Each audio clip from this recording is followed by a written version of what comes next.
Everyone, welcome back to our YouTube channel Bachelor of Elementary Education with me. आज हम बात करेंगे BElEd second semester की science के टॉपिक्स की। इससे पहले मैंने कई सारे टॉपिक्स अपलोड किए हैं अपने चैनल पर, हिंदी और इंग्लिश में, दोनों में, बोथ। उसके बाद से कुछ टॉपिक अभी बचे हुए हैं, तो मुझे बीच में टाइम नहीं मिला था, इस वजह से मुझे अपलोड करने का टाइम नहीं मिला, इस वजह से मैंने नहीं किया। सो आज मैं आप लोगों के लिए लेके आई हूँ रिफ्लेक्शन एंड रिफ्रैक्शन की वीडियो, जो कि फ़िज़िक्स का टॉपिक है। तो आइए हम देख लेते हैं कि हम रिफ्लेक्शन और रिफ्रैक्शन से क्या समझते हैं।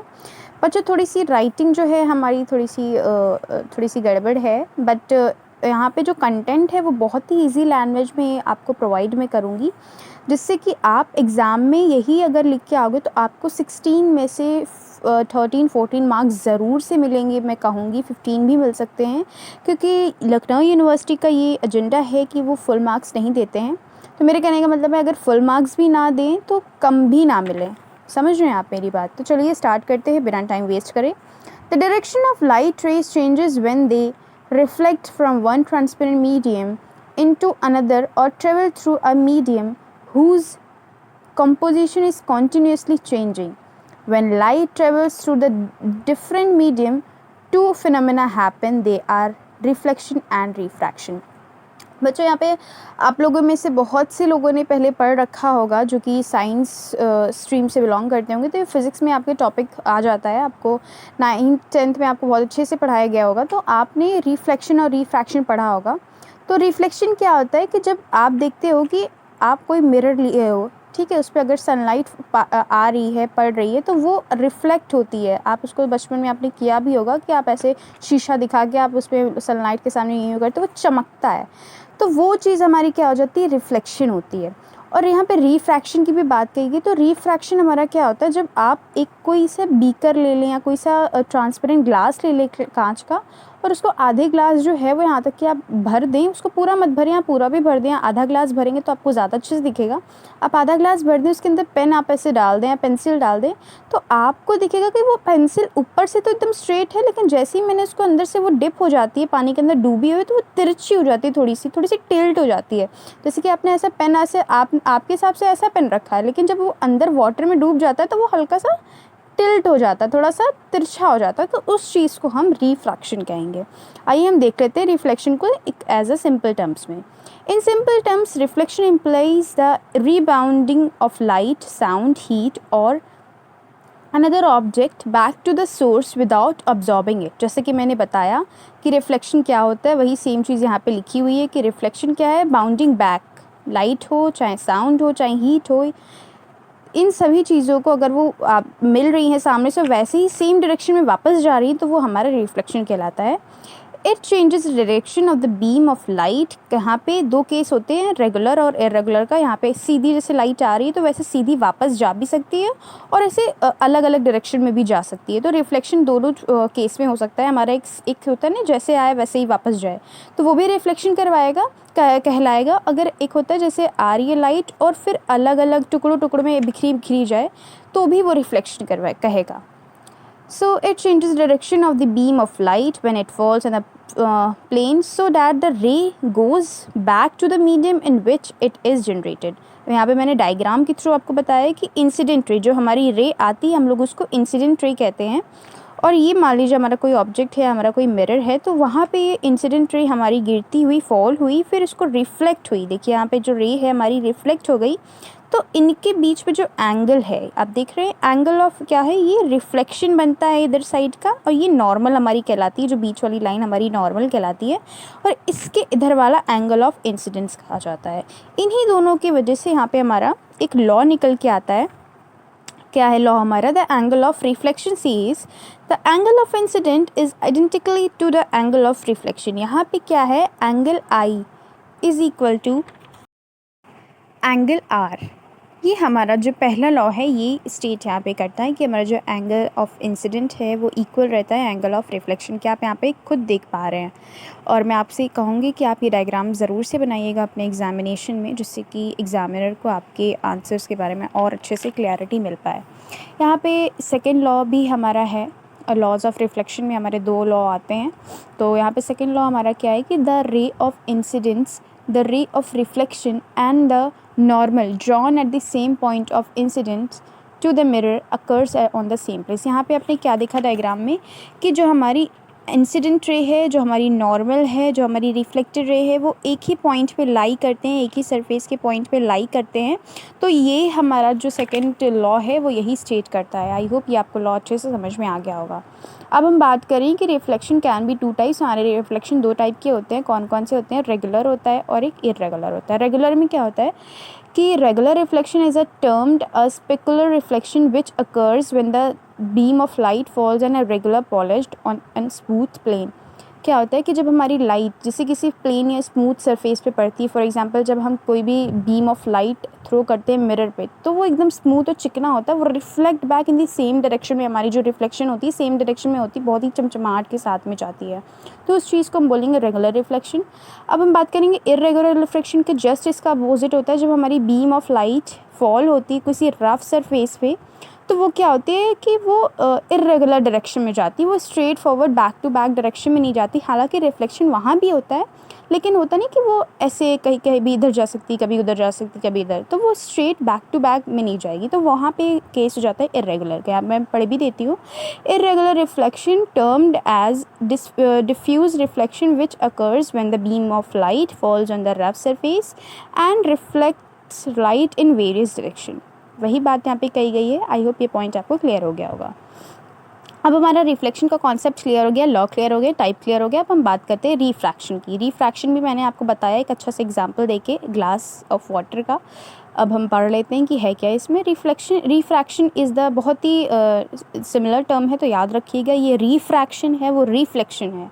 Refraction is the phenomena of light in which the wave is diverted when it passes diagonally through the interface between two mediums of different densities। यहाँ पे जैसे कि मैंने आपको ग्लास ऑफ वाटर का एग्जांपल दिया था, तो यहाँ पे हमारा क्या है, यहाँ पे वाटर है इस ग्लास में और इस यहाँ पे हमारी एयर है। तो ये और ये हमारे दोनों ही अलग अलग मीडियम हैं। ये हमारा वाटर है, ये हमारा एयर है। तो यहाँ पे जब हम पेंसिल या कोई भी ऐसी चीज़ डालते हैं या पेन वगैरह ऐसा कुछ डालते हैं, तो यहाँ पे हमारे दोनों अलग अलग मीडियम हो जाते हैं। तो ये मीडियम जो है एयर का है, ये वाटर का है। तो जब हम इसमें डालते हैं तो हमारा पेन जो होता है वो स्ट्रेट नहीं रहता, थोड़ा सा टिल्ट हो जाता है। जैसे कि यहाँ पे मैंने स्ट्रेट बना दिया है। यहाँ पे अगर हम बात करें तो ये हमारा वाटर है, तो यहाँ से अगर मैंने ये पेन डाला तो हल्का सा ये कहीं ना कहीं बेंड हो जाता है। आप लोग को साफ साफ ये दिखेगा अगर आप लोग ट्रांसपेरेंट ग्लास में, अभी मैं कहती हूँ एक्सपेरिमेंट करो जाके, तो आप देख सकेंगे कि अगर आपने पानी यहाँ पे लिया हुआ, आपने पेन अगर पेन से कुछ डालिए तो यहाँ से आपने डाला तो स्ट्रेट होगा, लेकिन वो जैसे ही वाटर वाले मीडियम में एंटर करता है तो उसका जो नीचे का पार्ट होता है हल्का सा टिल्ट हो जाता है। तो ये चीज़ हमारी रिफ्रैक्शन कहलाती है। It refers to the shift in direction and speed of the beam of light waves because of the change in the transmission medium. यहाँ पे वही सारी बात कही गई है। सो अब हम बात कर लेते हैं रिफ्रैक्टिव इंडेक्स की। रिफ्रैक्टिव इंडेक्स क्या होता है? Is the refractive index is the ratio of the angle of incidence to the angle of refraction.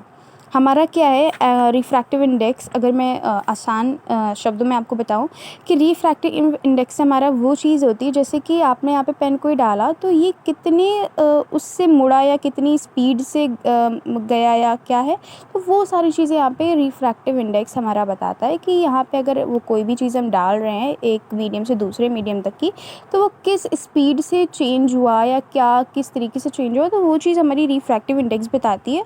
और अगर हम साइंस की लैंग्वेज में कहें तो is the ratio of the angle of incidence to the angle of reflection. ये ratio होता है किसके बीच में? एंगल ऑफ इंसिडेंस और एंगल ऑफ रिफ्लेक्शन के बीच में, रिफ्रैक्शन के बीच में, sorry. It determines the speed of the ray of light in the new medium. This implies that denser the medium, the slow is the speed of light। जैसे कि मैंने कहा कि ये speed of ray of light को बताता है कि जिस पहले मीडियम से दूसरे मीडियम में किस तरीके से ये एंट्री हुई है, तो वो सारी चीज़ों को ये बताता है। तो यहाँ पे ये भी बताया गया this implies the denser medium the slow in speed of light. जितना भी हमारा मीडियम जो होगा डेंसर होगा, वहाँ पे स्पीड ऑफ लाइट जो होगी क्या होगी? स्लो होगी। अब हम बात कर लेते हैं लॉ ऑफ रिफ्रैक्शन की, कि हमारे अभी हमने पढ़े थे कि रिफ्लेक्शन के कौन कौन से लॉ होते हैं। अब यहाँ पे हम देखेंगे कि रिफ्रैक्शन के भी दो लॉ होते हैं। कौन कौन से होते हैं हम देख लेते हैं कि the law of refraction states that the ratio of the sign to the angle of incidence and the sign of the angle of refraction is constant in two given mediums। यहाँ पे क्या है कि यहाँ पे इस लॉ को Snell's law भी हम लोग कहते हैं। अगर आपसे पूछा जाए, अगर ये नाम दे दिया गया कि बताइए स्नेल्स लॉ क्या है, what is Snell's law, please explain it, तो आप ये लिखिएगा ज़रूर, यहाँ पे कंफ्यूज मत होइएगा, क्योंकि रिफ्रैक्शन का मेरा पहला लॉ स्नेल्स लॉ कहलाता है।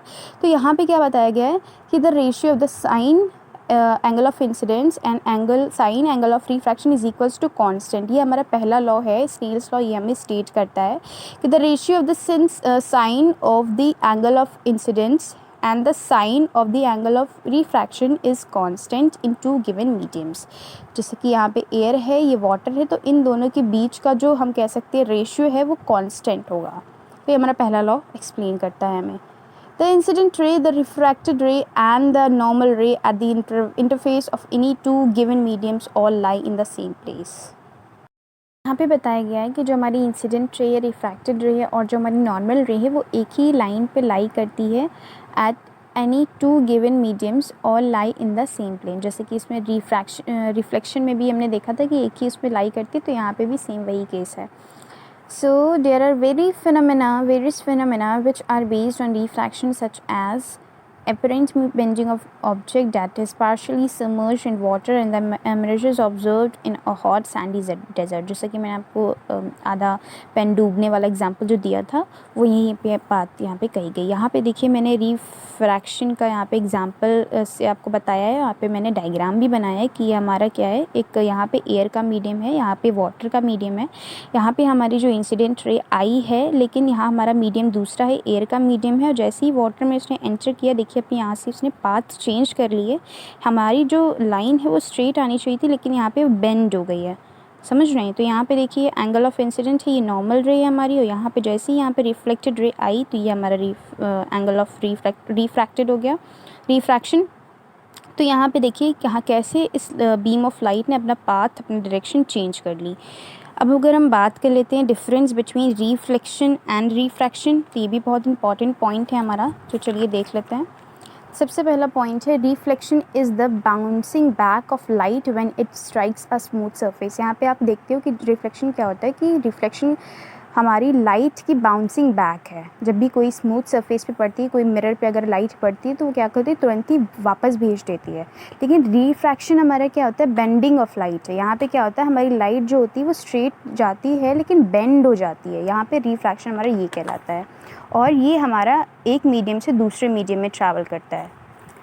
Generally occurs on shiny surface that only allow rebounding of light without permitting penetration through it. This occurs in transparent surfaces that allow bending of ray to a different medium। यहाँ पे क्या है कि जो हमारा reflection होता है वो ऐसे स्मूथ सर्फेसिस पे होता है जिससे कि हमारा रिफ्लेक्शन पॉसिबल हो पाए, है ना, जिससे कि हमारी लाइट जो है वो वापस आ सके, बेंडिंग हो सके। यहाँ पे क्या होता है कि हमारा जो बेंडिंग ऑफ लाइट रे है, यहाँ पे क्या है, बाउंसिंग है, रीबाउंडिंग है। यहाँ पे क्या है कि यहाँ पे बेंडिंग ऑफ लाइट है, और ऐसी मीडियम में होता है जहाँ पे हमारा रिफ्रैक्शन पॉसिबल हो पाता है। There are two forms of reflection, there are regular reflection and irregular reflection. जैसे कि मैंने आपको बताया कि रिफ्लेक्शन के दो टाइप होते हैं, रेगुलर जिसमें कि लाइट स्मूथ सरफेस पे पड़ती है और एकदम सेम डायरेक्शन में वापस जाती है, इरेगुलर में लाइट रफ सरफेस पे पड़ती है और डिफरेंट डायरेक्शन में जाती है। तो यहाँ पे मैं दो टाइप बताए थे रिफ्लेक्शन के। यहाँ पे क्या होता है कि there is a single form of reflection, यहाँ पे एक ही फॉर्म होता है रिफ्रैक्शन का, एक ही टाइप होता है। In the process light bounces back and returns back in the same direction. जैसे कि मैंने बताया कि रेगुलर रिफ्लेक्शन में जब लाइट आती है किसी साइन सरफेस पे पड़ती है तो एकदम सेम डायरेक्शन में रिफ्लेक्ट भी होती है। बट यहाँ पे क्या होता है कि यहाँ पे एकदम से क्या होता है, in this process light changes path. यहाँ पे बीम ऑफ लाइट जो होती है वो अपना पाथ ही बदल लेती है, अपना रास्ता ही बदल लेती है, जो कि एक मीडियम से दूसरे मीडियम में ट्रैवल करती है। The medium in which light propagates remains the same, the medium of propagation gets change. यहाँ पे क्या है कि अगर एयर में हम रिफ्लेक्शन कर रहे हैं तो हमारा जो लाइट, हम अगर इंसिडेंट रे हमारी आ रही है एयर में, तो हमारी रिफ्लेक्टेड रे भी जो है वो एयर में ही होगी, इसका मीडियम सेम होगा। लेकिन यहाँ पे क्या है, मीडियम चेंज हो जाता है। यहाँ पे इंसिडेंट रे आती है एयर से और जाती है रिफ्लेक्ट बैक, जो रिफ्रैक्टेड रे होती है उसका मीडियम क्या होता है, वाटर या दूसरा मीडियम होता है। the angle of reflection and the angle of incidence is the same in the case of direction. यहाँ पे क्या होता है कि एंगल ऑफ रिफ्लेक्शन और रिफ्रैक्शन हमारा क्या होता है, सेम डायरेक्शन, क्योंकि हमारी जो रिफ्लेक्शन है वो एक ही मीडियम में, सेम मीडियम में हो रही, फॉर एग्जांपल एयर में ही हो रही, तो हमारी जिस एंगल ऑफ इंसिडेंस और एंगल ऑफ रिफ्रैक्शन क्या होगा, वो भी एक सेम डायरेक्शन में ही, सेम मीडियम में होगा। लेकिन यहाँ पे क्या होता है, the refraction, the angle of reflection and the angle of incidence are not same. क्यों नहीं सेम होती है? क्योंकि लाइट जो होती है अपना जो वो बेंड हो जाती है, थोड़ी सी टिल्ट हो जाती है, इस वजह से वो इक्वल नहीं हो पाते हमारा एंगल ऑफ, जैसे कि मैंने बताया था अपना एग्जांपल देके कि यहाँ पे क्या है, हमारा एंगल ऑफ इंसिडेंस और एंगल ऑफ रिफ्रैक्शन इक्वल नहीं हो पाते हैं। क्यों नहीं हो पाते? क्योंकि जो इंसिडेंट रे है, जो हमारी बीम ऑफ लाइट है, वो अपना पाथ क्या कर लेती है, चेंज कर लेती है, वो स्ट्रेट जाने के बजाय थोड़ी सी टिल्ट हो जाती है, इस वजह से जो हमारा एंगल है वो इक्वल नहीं हो पाता है। लास्ट पॉइंट अगर हम देख लें तो अकर्स इन मिरर्स, रिफ्लेक्शन कहाँ पे अकर होता है, मिरर पे अकर होता है, यहाँ पे रिफ्रैक्शन लेंस में अकर होता है।